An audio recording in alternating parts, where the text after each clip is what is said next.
Hello everyone, आप सभी का स्वागत है।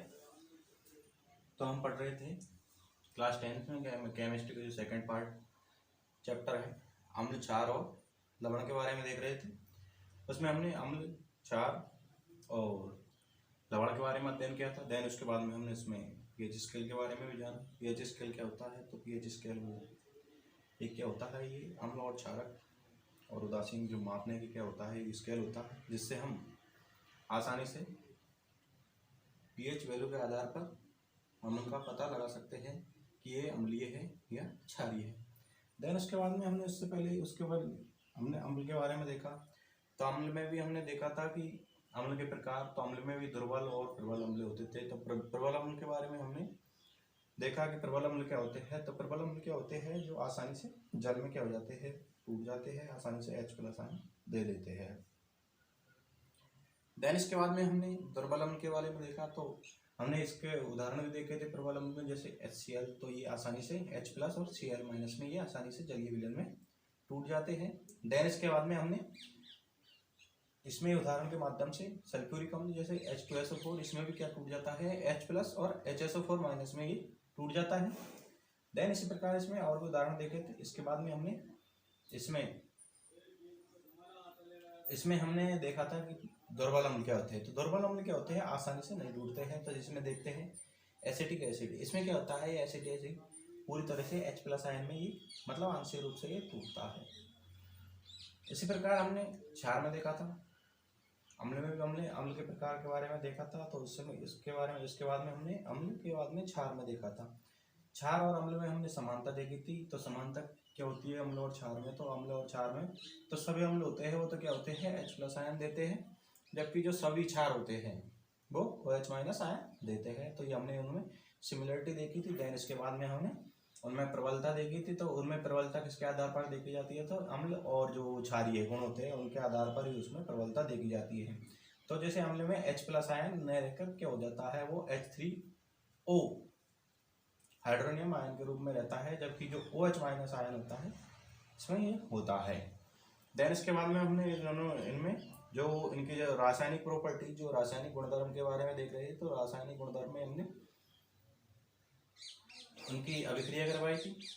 अलग अलग माध्यम में हमने उन्होंने अलग अलग, जैसे धातुओं के साथ, अधातुओं के साथ में। इसी प्रकार हमने फिर अम्ल के जो अम्लों के हमने पीएच के मान देखे थे। उसमें जब हम प्रबल अम्ल से प्रबल क्षारक की करवा रहे थे तो उसमें हमें जो उदासीन लवण बन रहा था, उसमें हमने जब प्रबल अम्ल और दुर्बल क्षारक की करवा रहे थे तो हमें जो अम्लीय लवण बन रहा था, इसमें जो हमारा पीएच वैल्यू पता चलता है। तो जो उदासीन लवण होता है उसमें जो पीएच वैल्यू होती है वो क्या होती है, 7 होती है, जैसे NaCl की होती है। तो इसमें जो इसकी पीएच वैल्यू हमने, इसमें उदासीन लवण होता है तो उदासीन लवण की एक तरह से जो पीएच वैल्यू देखते हैं तो इसमें पीएच का मान जो आता है वो 7 आता है। देन उसके बाद में हम दैनिक जीवन में पीएच का महत्व देख रहे थे। तो इसमें हमने एक उदाहरण देखा था। देन इसके बाद में हम आगे चलते हैं। आगे हम देखते हैं कि जो दैनिक जीवन में हम जैसे किसानों के लिए देखते हैं, तो किसानों जो मिट्टी के उनकी उर्वरता को बनाए रखने के लिए उनमें क्या करते हैं कि तो अम्ल मिलाते हैं या फिर क्षार मिलाते हैं। तो इसमें देखते हैं किस प्रकार वो मिलाते हैं। तो अच्छी उपज के लिए पौधों को एक विशिष्ट पीएच परास की क्या होती है, आवश्यकता होती है। जो जो ये क्या होती है, विशिष्ट पीएच परास या पीएच रेंज की आवश्यकता होती है। यदि किसी स्थान की मिट्टी का पीएच मान क्या होता है, कम या अधिक हो जाता है, तो उसमें क्या करता है किसान, आवश्यकता अनुसार क्या करता है, या तो फिर अम्ल मिलाता है अम्ल की कमी होने पर, या फिर क्षार की कमी होने पर क्षार पदार्थ मिलाते हैं, ताकि जो मिट्टी होती है वो अधिक उपजाऊ हो और वो अधिक कृषि या उपज दे। इसके लिए जो दैनिक जीवन में जो पीएच का महत्व होता है वो इस प्रकार से होता है। तो एक किसान किस प्रकार से अपनी मिट्टी के लिए अम्लीय और क्षारीय पदार्थ का उपयोग करता है अपनी आवश्यकता के अनुसार। उसमें जैसे यूरिया का देना, हम उसके बाद में भी हम क्या करते हैं उसमें और कई तरह के प्रोडक्ट्स का हम उपयोग करते हैं। देन इसके बाद में हमारे जो पाचन तंत्र होता है उसके पीएच की भी बहुत महत्व होता है। तो जो हमारा उदर होता है, जो पेट होता है, उसमें क्या होता है, जो HCl उत्पन्न होता है, जो क्या करता है हमारे भोजन के पाचन में क्या होता है, ये सहायक होता है। जो हमारा स्टोमच होता है हमारे से, इसी क्या होता है, जो HCl होता है ये रिलीज होता है, जो भोजन को क्या करता है, पचाने में सहायक करता है। तो जैसे हमें अपच की स्थिति में, मतलब भोजन कभी पचता नहीं है, तो इसकी स्थिति में क्या होता है, जो एसिड होता है, जो अम्ल होता है, इसकी क्या हो जाती है, मात्रा बढ़ जाती है, जिसके कारण जो उत्पन्न होता है, यानी अधिक मात्रा में अम्ल उत्पन्न होता है, जिसके कारण हमारे जो पेट में क्या होता है, दर्द या जलन उत्पन्न हो जाती है। जो ये दर्द और या जलन को हम कम करने के लिए क्या करते हैं, या दर्द मुक्त होने के लिए इसमें एंटासिड का उपयोग करते हैं। तो एंटासिड क्या होते हैं, जैसे अम्ल की मात्रा ज़्यादा होगी तो इसमें क्या करेंगे, हम क्षारक का उपयोग करके जो अम्ल की मात्रा क्यों क्या करेगा, जो ज़्यादा अम्ल की मात्रा है उसको ज़्यादा से ज़्यादा उदासीन करने का ये कार्य करेगा, जिसमें हम इसमें जैसे हम देखते हैं इसमें मिल्क ऑफ मैग्नीशिया का उपयोग करके भी हम इसकी जो जलन या दर्द को हम कर सकते हैं। और इसी प्रकार हम जैसे इनो, हमारा जब भोजन डाइजेस्ट नहीं होता है तो हम इसमें भी क्या करते हैं, हम इनो, जिसमें भी क्या होता है, वो एक तरह का क्षारक ही होता है, उसका उपयोग करके भी हम अपच की स्थिति को हम कम कर सकते हैं या न्यूट्रल कर सकते हैं। देन इसके बाद में देखते हैं पीएच परिवर्तन के कारण ही हमारे दंतक्षय से मतलब है हमारे दांतों को गिरना होता है, तो हम पीएच वैल्यू के कारण ही होता है वो, तो इसमें क्या हो जाता है, हमारे दांतों को गिरना लग जाता है। तो इसमें क्या होता है, जो हमारा मुंह होता है, मुंह के पीएच का जो मान होता है वो 5.5 से कम होने पर, तो हमारा जो मुंह का पीएच होता है, पीएच मान होती है जो क्या होता है 5.5 होता है, इससे कम होने पर क्या हो जाता है, हमारे दांतों का क्षय यानी वो गिरने प्रारंभ हो जाते हैं। तो हमारे दांतों के ऊपर जो इनेमल पाया जाता है, जो क्या होता है, जो प्रकृति का सबसे कठोर पदार्थ होता है, जो दंतवलक जिसे कहते हैं, हम दांतों पर जो पीला पीला जो पदार्थ दिखाई देता है वो ही हमारा जो दांतों का इनेमल होता है। ये जल में नहीं घुलता है, मतलब ये जल के साथ नहीं घुलता है। जब इसका मान पीएच का मान जब कम 5.5 से कम हो जाता है तो ये क्या होता है, ये पीएच का मान कम होने पर ये अपने आप में क्या करता है, घोल लेता है, कम होने पर ये संचारित हो जाता है। तो इसका जो हम इसको दूर करने के लिए, दंत क्षय को दूर करने के लिए क्या करते हैं, तो इसके लिए हम दंत मंजन, क्षारकीय दंत मंजन का उपयोग करके अम्ल की अधिक की मात्रा, जो अम्ल की अधिक मात्रा हो जाती है उसको क्या करते हैं, हम न्यूट्रल या उदासीन करते हैं। इसी प्रकार हम आगे देखते हैं पशुओं एवं पेड़ पौधों द्वारा उत्पन्न रसायनों से जो आत्मरक्षा किस प्रकार करते हैं। तो जो पेड़ और जो पशु होते हैं वो अपनी आत्मरक्षा किस प्रकार से करते हैं, तो हम देखते हैं कि मधुमक्खी का डंक में क्या होता है, एक प्रकार का अम्ल होता है जो फॉर्मिक एसिड होता है, जिसके कारण क्या होता है, वो जब डंक मार देती है तो उस जगह पर हमें क्या हो जाता है, दर्द और जलन महसूस होने का अनुभव होता है। तो इसको हम जब इसका ये जो दर्द को हम इसके दर्द के निवारण के लिए क्या करते हैं, जो बेकिंग सोडा होता है उसका हम घोल को उस डंक वाले अंग के क्षेत्र पर क्या करते हैं, लगाते हैं, जिससे हमें बेकिंग सोडा के लगाने के बाद में हमें उससे आराम मिलता है, उससे रिलीफ मिलता है। इसी प्रकार हम देखते हैं जो नोटल होता है, एक नोटल में भी क्या होता है, एक जो वो मेथेनोइक एसिड छोड़ता है, उसको जब हम छेड़ देते हैं तो उससे कि उसके नोटल के डंक मारने पर जब हम उसके जो डंक के दर्द को कम करने के लिए क्या करते हैं, जो ढाक होती है, ढाक की पत्ती का हम उसको घिसकर उस जगह पर लगाने से उसमें क्या होता है, आराम मिलता है। देन इसके बाद में और भी कई उदाहरण हैं। इसके बाद में हम देखते हैं, इसके बाद में हमने इससे पहले हमने अम्लों का पीएच देखा था, अब हम लवणों का पीएच देखते हैं। तो इसमें हम 3 प्रकार से देखेंगे। जब हम प्रबल अम्ल की या प्रबल क्षारक से अभिक्रिया करवाते हैं तो हमें क्या फर्क होता है, तो अम्ल और क्षारक की जब हम अभिक्रिया करवाते हैं तो ऑब्वियसली वहाँ पे हमें उदासीन लवण मिलता है। तो इसमें जब प्रबल अम्ल और प्रबल क्षारक के हम जब अभिक्रिया करवाएंगे तो हमें उदासीन लवण प्राप्त होता है। तो उदासीन लवण में जैसे हम उदाहरण के माध्यम से समझ सकते हैं कि सोडियम क्लोराइड ये क्या होता है, उदासीन लवण होता है। तो इसकी हम पीएच वैल्यू की मान या पीएच वैल्यू देखते हैं, तो इसका जो पीएच वैल्यू होता है वो क्या होता है, पीएच वैल्यू इसका लगभग 7 होता है। देन इसके बाद में हम नेक्स्ट देखते हैं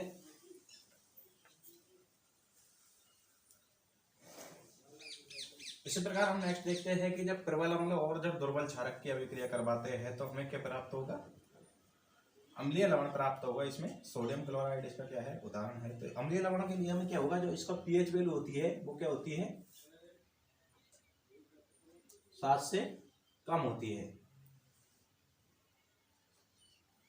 मतलब क्या होती है, इसमें जो इसकी पीएच वैल्यू होती है वो क्या होती है, 7 होती है। तो उदासीन होने पर तो क्या होती है, इसकी पीएच वैल्यू 7 होती है।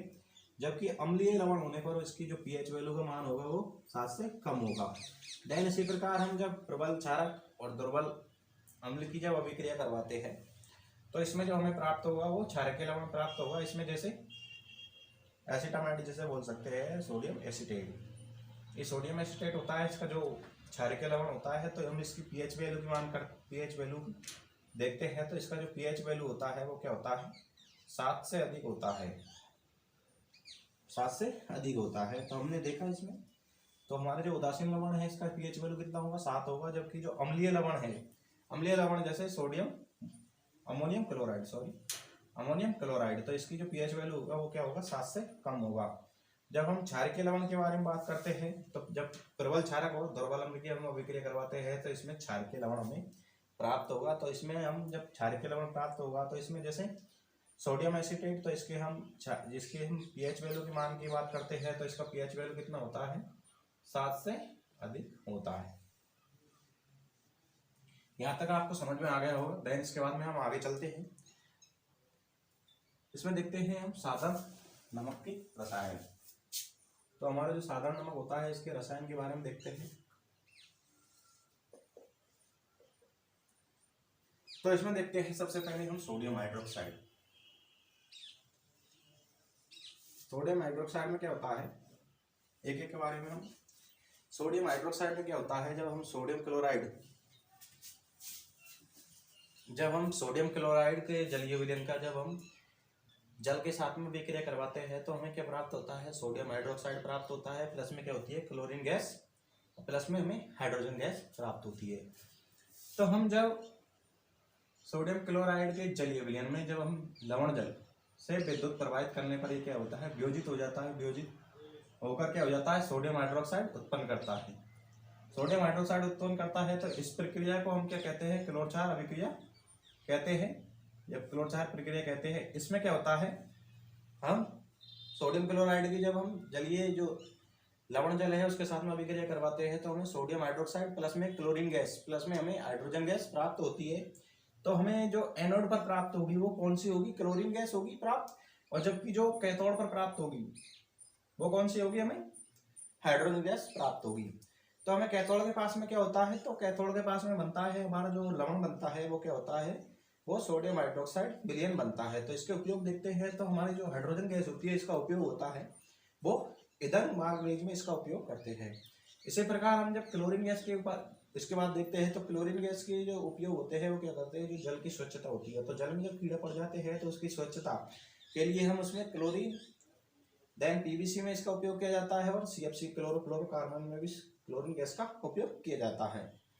इसके बाद में हम देखते हैं कि सोडियम हाइड्रोक्साइड जो हमें प्राप्त होता है इसमें Na+OH, ये क्या करता है, जो इस्पात होते हैं, जो लोहे की वस्तु होती है इस्पात, इनकी क्या करते हैं, सफाई में इसका उपयोग किया जाता है। इसी प्रकार औषधियों में भी इनका उपयोग किया जाता है। देन इसमें जब हम क्लोरीन गैस और सोडियम हाइड्रोक्साइड जो कि क्या होता है, इसको मिलाकर हम भ्रंजक चूर्ण बनाते हैं। तो भ्रंजक चूर्ण क्या होता है, तो घरेलू भ्रंजन के लिए कार्य होता है। तो बीरंजन का मतलब हम समझ सकते हैं कि बीरंजन का मतलब होता है कलर हटाना, बी मानी हटाना, और रंजन मतलब किसी अंग को हटाना। तो इसमें देखते हैं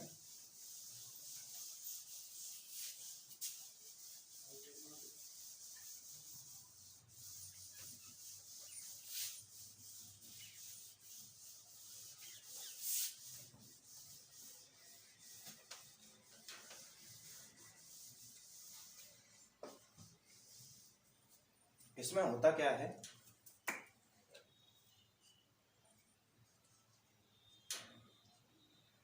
इसमें होता क्या है, सोडियम क्लोराइड की जब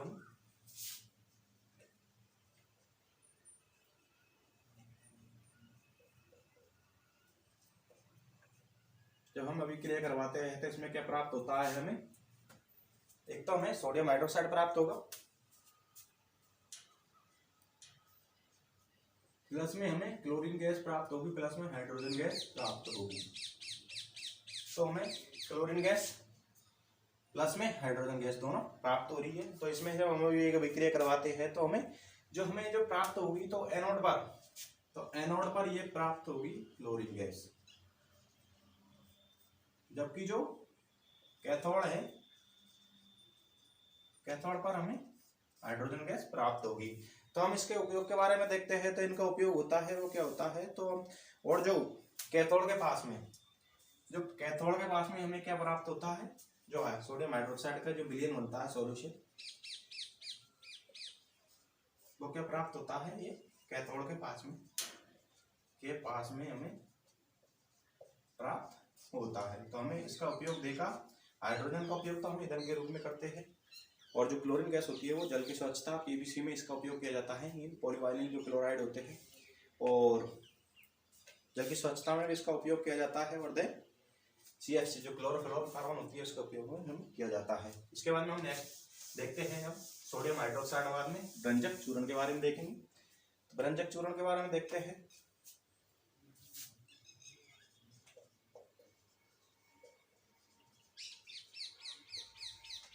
भ्रंजक चूर्ण क्या होता है, तो भ्रंजक चूर्ण क्या होता है, हम तो शुष्क भुजे हुए चूने हम देखते हैं, जैसे कैल्शियम हाइड्रोक्साइड, ये क्या होता है, शुष्क भुजा हुआ चूना। कैल्शियम हाइड्रोक्साइड प्लस में क्या होता है, पर क्लोरीन गैस की क्या करवाते हैं, पर क्या करवाते हैं हम प्लस में क्लोरीन गैस की इस पर अभिक्रिया करवाते हैं। तो हमें जो प्राप्त होता है वो क्या प्राप्त होता है, CaOCl2, जो क्या होता है, ये भ्रंजक चूर्ण होता है। प्लस में हमें जो प्राप्त होगा वो क्या प्राप्त होती है, जल प्राप्त होता है। जो इसका हम उपयोग के बारे में देखते हैं, तो इसका उपयोग होता है वो क्या होता है, वस्त्र उपयोग में सूती व लिनेन और व्यंजन के लिए इसका उपयोग किया जाता है। देन इसी प्रकार जो कागज की फैक्ट्रियों में जो लकड़ी है उससे मज्जा उतारते हैं, उसके व्यंजन में भी इसका उपयोग किया जाता है। और पीने वाले जल को हम जीवाणुओं से मुक्त करने में भी व्यंजक चूर्ण का उपयोग करते हैं, और रोगाणुनाशक में भी हम इसका उपयोग करते हैं। देन इसके बाद में हम नेक्स्ट देखते हैं।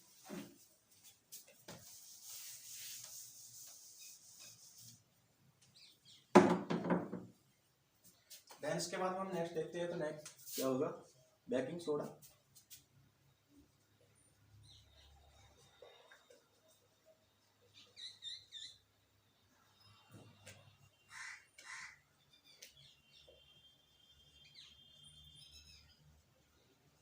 तो बेकिंग सोडा क्या होता है, इसके बारे में हम देखते हैं। तो बेकिंग सोडा क्या होता है, जब हम सोडियम क्लोराइड यानी सोडियम क्लोराइड की जब हम जल प्लस में कार्बन डाइऑक्साइड प्लस में अमोनिया की जब हम अभिक्रिया करवाते हैं, तो हमें अमोनियम क्लोराइड प्लस में हमें सोडियम बाई कार्बोनेट प्राप्त हो।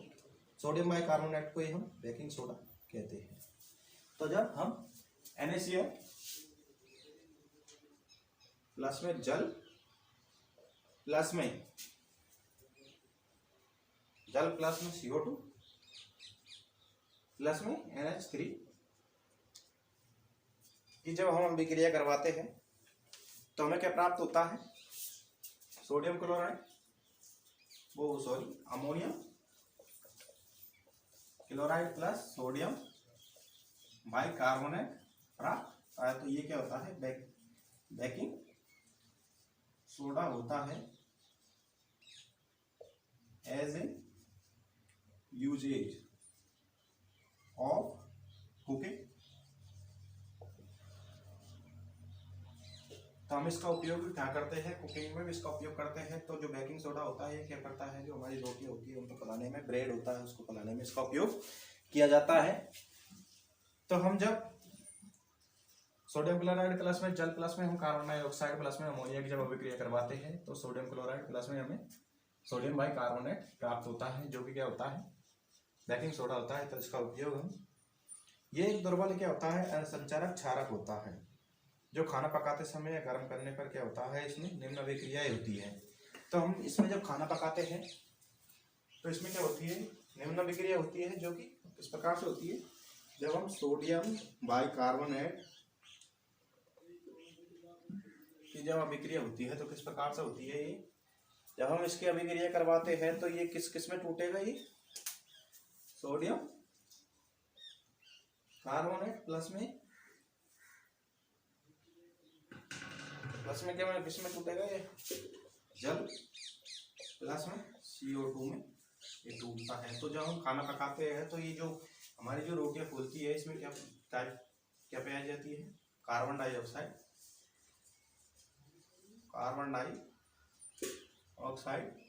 के कारण ही रोटियां क्या करती है रोटियां ब्रेड क्या होती है फूल जाती है।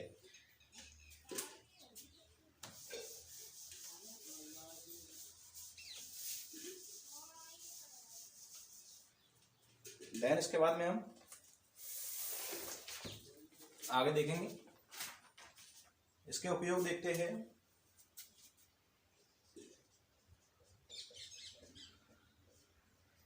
इसके उपयोग में हम देखते हैं कि बेकिंग सोडा प्लस में ये टार्टरिक अम्ल होता है। तो जब बेकिंग पाउडर बनाने में तो सबसे पहले देखते हैं बेकिंग पाउडर बनाने में।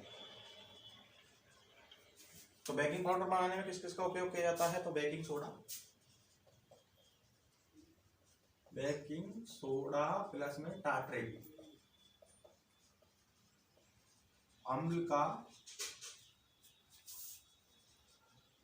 उपयोग किया जाता है। दूसरा मार्क लेता हूं।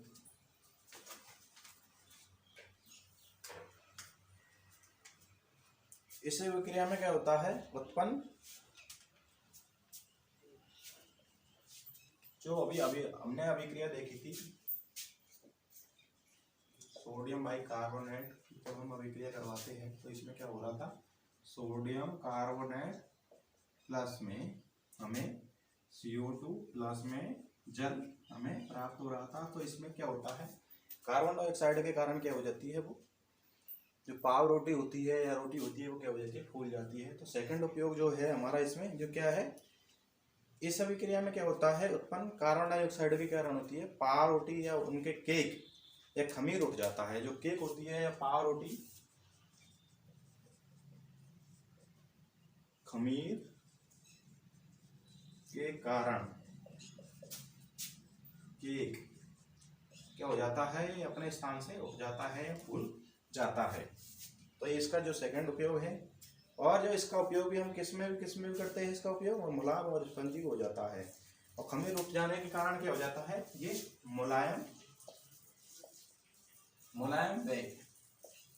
स्पंजी होता है। क्या होता है फोम की तरह होता है गद्दीनुमा होता है। तो हम ऐसे इस प्रकार से दबाते हैं तो वही दोबारा वही साइज में आता है मतलब रीसाइज में दोबारा आ जाता है। इसे हम स्पंजी कहते हैं। इसके मुलायम और स्पंजी हो जाता है। इसका उपयोग हम करते हैं एंटासिड के रूप में भी इसका उपयोग किया जाता है। तो एंटासिड में भी इसका उपयोग किया जाता है। एंटासिड का अभी हमने बताया था कि एंटासिड क्या होते हैं एक प्रकार के क्षारक होते हैं जो क्या करते हैं जो हमारी अम्ल की मात्रा बढ़ जाती है। तो हमारे जैसे उधर में एसिड की क्या हो जाती है अम्ल की मात्रा बढ़ जाती है या जिसे हम कह सकते हैं कि अपच की स्थिति में क्या हो जाती है ये जो अत्यधिक क्या करता है ये जो अम्ल रिलीज हो जाता है जिसके कारण हमें एंटासिड का उपयोग करना पड़ता है। एंटासिड में जैसे हम मिल्क ऑफ मैग्नीशिया का उपयोग कर सकते हैं बेकिंग सोडा का हम इसका उपयोग कर सकते हैं। तो इसमें जब एंटासिड का उपयोग करके हम अम्ल की मात्रा को क्या करते हैं अधिक मात्रा को हम कम करके क्या करते हैं इसको उदासीन कर देते हैं जिसके कारण क्या होता है जो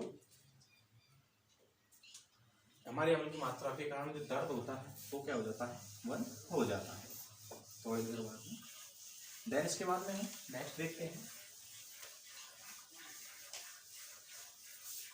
हमारा जो इसके बाद में है धोने का सोडा। धोने का सोडा ऐसे वॉशिंग सोडा। तो इसमें क्या होता है वॉशिंग सोडे में हम क्या करते हैं तो इसका वो होता है ये क्या होता है सोडियम कार्बोनेट प्लस में क्या होता है इसमें 10 अणु क्या होते हैं इसमें जल के होते हैं।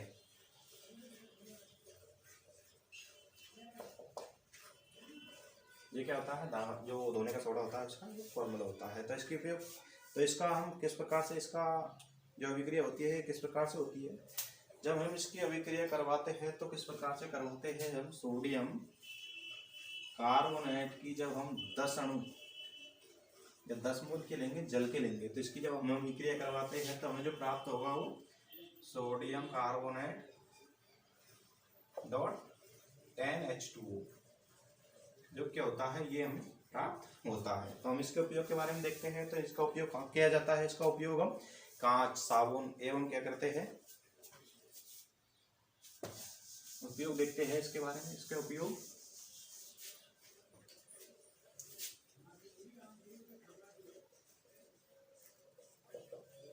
कांच, साबुन, कांच, साबुन में इसका उपयोग किया जाता है। हमें इसके जो क्रिस्टलीकरण के इसका उपयोग किया जाता है, और कागज उद्योगों में भी इसका उपयोग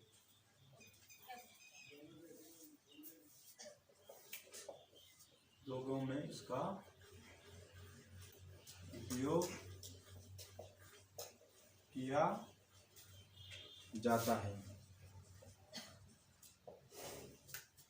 देन इसके बाद में हम नेक्स्ट इसका उपयोग देखते हैं। तो इसका उपयोग बोरेक्स बनाने, बोरेक्स के उत्पादन में भी किया जाता है। बोरेक्स के उत्पादन में भी किया जाता है। बोरेक्स क्या होता है, स्वागा होता है, और इसका उपयोग हम जल के स्थायी कठोरता को भी दूर करने के लिए इसका उपयोग किया जाता है। तो हम इसका उपयोग जल की कठोरता को दूर करने में तथा घरों की सफाई तथा कपड़े धोने में,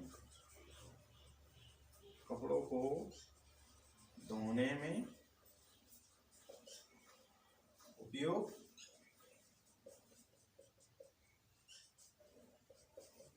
किया जाता है। नेक्स्ट इसके बाद में देखते हैं plaster of Paris.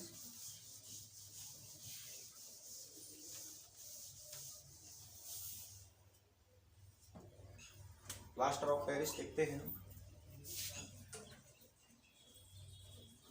Plaster of Paris किस प्रकार से हम इसका उपयोग किया जाता है। तो प्लास्टर ऑफ पेरिस में क्या होता है, हम जब इसका सूत्र होता है calcium sulphate dot half H2O, तो इसमें कैल्शियम सल्फेट की जब हम हाफ अणु की जब अभिक्रिया करवाते हैं, आप जल के अणु की लेते हैं, तो इसमें हमें प्लास्टर ऑफ पेरिस प्राप्त होता है। तो इसमें क्या होता है, जिप्सम को क्या करते हैं हम,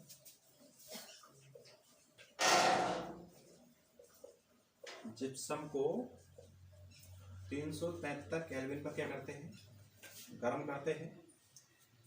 देन उसके बाद में क्या होता है, गर्म करने पर इसमें जल के अणुओं के को त्याग करता है। ये जल के अणुओं का क्या करता है, अणुओं का त्याग करता है। तो हम इस प्रकार से हम देख सकते हैं कि इसमें जब हम अभिक्रिया करवाते हैं तो इसमें जब हम कैल्शियम सल्फेट की जब अभिक्रिया करवाते हैं, आप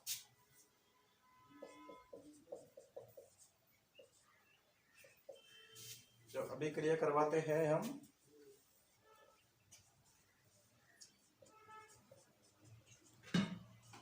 तो हमें जो प्राप्त होता है वो क्या प्राप्त होता है, इसमें हमें कैल्शियम सल्फेट और डॉट में 2H2O मतलब 2 जल के अणु मिलेंगे। तो इसमें हमें 1.5 जल के अणु यहाँ से और हाफ जल के अणु जब जुड़ते हैं तो हमें 2 जल के अणु इसमें हमें प्राप्त होते हैं। देन इसके बाद में हम इसके उपयोग के बारे में करते हैं। तो ये क्या होता है, एक सफेद चूर्ण होता है जो जल मिलाने पर ये पुनः जिप्सम बनकर ठोस प्रदान करता है। तो ये क्या होता है, एक प्रकार का सफेद जिप्सम। तो इसमें हम जैसे ही जल मिलाते हैं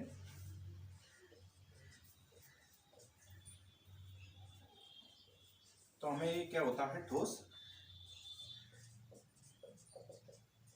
ठोस प्राप्त होता है।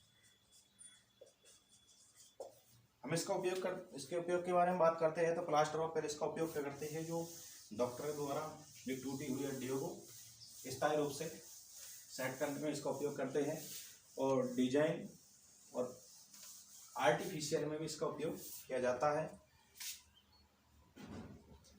और इसका उपयोग किया जाता है वो हड्डियों को सही जगह पर जोड़ने के लिए इसका उपयोग किया जाता है। और इसका उपयोग किया जाता है वो इसका उपयोग खिलौने बनाने में, सजावट का सामान बनाने के लिए इसका उपयोग किया जाता है। देन इसके बाद में एक आपका क्रिस्टलन का जल।